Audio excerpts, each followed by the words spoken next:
Direct and indirect questions 2. Small town in Canada.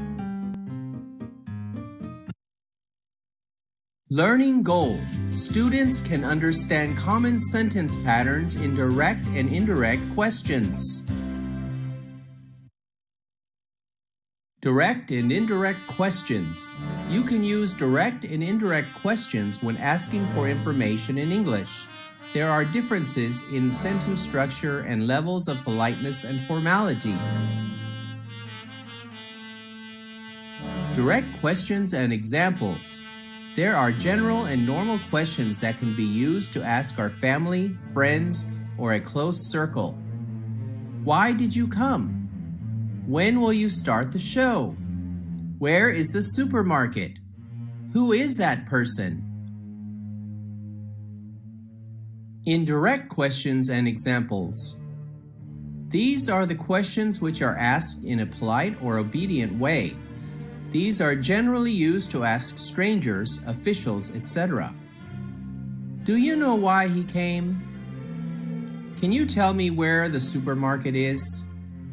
Do you know who that person is?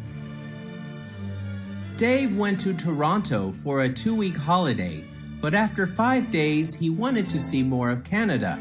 He decided to stay away from the tourist traps and visit an ordinary small town.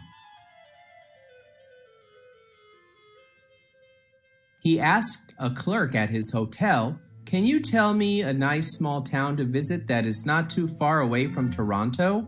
I don't want a tourist trap." The hotel clerk asked, "What are you thinking about?" Dave said, "I want a small, friendly town where I can take a stroll on a clean and attractive main street for shopping." The clerk suggested Collingwood. It is about 2 hours by bus from here. So Dave asked, "How do I get to the bus station?" "Have you decided when you want to go?" asked the clerk. Dave decided to go the next day, and the hotel provided a shuttle to the bus station. He asked at the bus terminal, "Can you tell me a small, cheap hotel in Collingwood?" They said, "No, but you can ask again at the bus terminal in Collingwood. They will know." Dave loved Collingwood. It has a beautiful harbor, and since it is a ski town and he was visiting in summer, it was not tourist season, so there weren't many crowds. The main street was quaint and his hotel was cozy and cheap. He went hiking on green ski slopes and watched people windsurfing in the harbor. He wished he was brave enough to try, but he couldn't swim.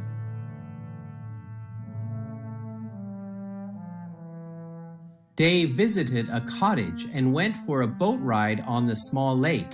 These people are so lucky to have a nice house in town plus a cottage for their summer vacation. He thought, why can't I have such a nice house?